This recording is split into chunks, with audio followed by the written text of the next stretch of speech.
ফের বেলাইন ট্রেন, অল্পের জন্য বড় দুর্ঘটনার হাত থেকে রক্ষা। আবারও বেলাইন ট্রেন, জব্বলপুরের কাছে বেলাইন হয়ে গিয়েছে সোমনাথ এক্সপ্রেসের দুটি কামরা। ঘটনায় হতাহতের কোনো খবর পাওয়া যায়নি, কিন্তু এই মুহূর্তে আরও একটি গুরুত্বপূর্ণ আপডেট। আবারও ট্রেন বেলাইন হয়ে গিয়েছে জব্বলপুরের কাছে বেলাইন হয়ে গিয়েছে সোমনাথ এক্সপ্রেস।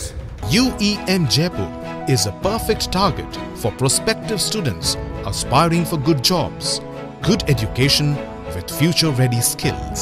ঘটনায় হতাহতের কোনো খবর যদি এখনো নেই, কি আপডেট আমি জানবো আমার সহকর্মী সায়ন্ত ভট্টাচার্য এই মুহূর্তে আমার সঙ্গে রয়েছেন সরাসরি। সায়ন্ত, আবারও ট্রেন বেলাইন হওয়ার ঘটনা, এক্ষেত্রে কি কারণে বেলাইনে, আর কি কি খবর পাওয়া যাচ্ছে এখনো পর্যন্ত, লেটেস্ট আপডেট কি? দেখো, যেটা রেল সূত্রে জানা গিয়েছে, আজকে সকালে 5:50 নাগাদ ঘটনাটি ঘটেছে। জব্বলপুর স্টেশন থেকে মাত্র 200 মিটার দূরে যখন ট্রেনটি জব্বলপুর স্টেশন থেকে ছেড়ে যাচ্ছিল, সেই সময় ঘটনাটি ঘটে। রেলের চালক এবং যাত্রীদের সঙ্গে কথা বলে রেলের আধিকারিকরা জানতে পেরেছে ঠিক মাঝখানে দুটি বগি এই দুর্ঘটনার খবরে পেয়েছে, লাইন থেকে নেমে যায়। যদিও কোনো কেউ হতাহতের কোনো খবর নেই, যদিও রেলের গতি কম টাকায়, যে রেলটি ছিল তার গতি কম টাকায় বড়সড় দুর্ঘটনা এড়ানো গিয়েছে।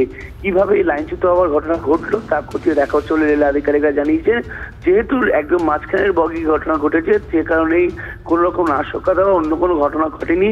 তবে যেটা মূলত মনে করা হচ্ছে যে যেগুলো পুরনো রেক, তাতেই এই ধরনের দুর্ঘটনা ঘটেছে বলে আপাতত প্রাথমিক তদন্তে উঠে আসছে। এখনো পর্যন্ত যা পরিস্থিতি, এখনো পর্যন্ত যা আপডেট পাওয়া যাচ্ছে সায়ন্ত, তাতে কি যেহেতু পুরনো বগি, সেক্ষেত্রে রক্ষণাবেক্ষণের কোন রকম প্রশ্ন, রক্ষণাবেক্ষণ নিয়ে কোন রকম প্রশ্ন কি উঠতে পারে এই ঘটনায়, উঠছে কি এখনো পর্যন্ত?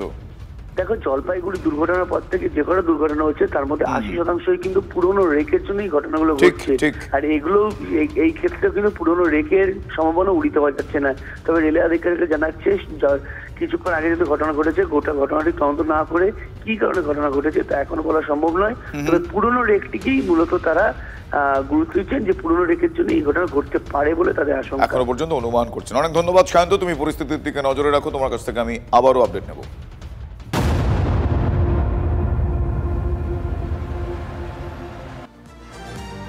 তিলোত্তমা কাণ্ডের প্রতিবাদে আপনারা জানেন গোটা রাজ্য উত্তাল। আগামী 8 তারিখ এবং 9 তারিখ মানে 8ই সেপ্টেম্বর এবং 9 সেপ্টেম্বর এই দুদিন ব্যাপী একাধিক কর্মসূচি ঘোষণা আন্দোলনরত জুনিয়র ডাক্তারদের।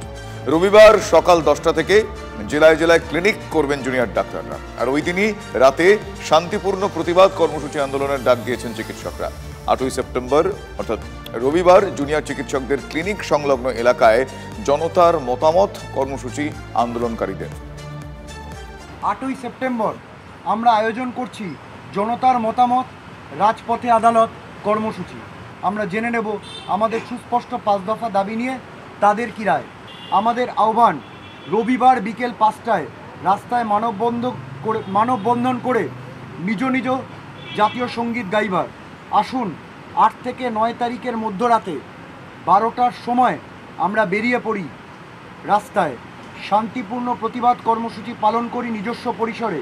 9 সেপ্টেম্বর সকাল 10টা থেকে 10:30 অবধি 30 মিনিটের জন্য আমরা সবাই নিজেদের কাজ বন্ধ রেখে বেরিয়ে আসি রাস্তায়। আমাদের জমায়েত থেকে সম্মিলিত কণ্ঠস্বর গর্জে উঠুক, আর কবে।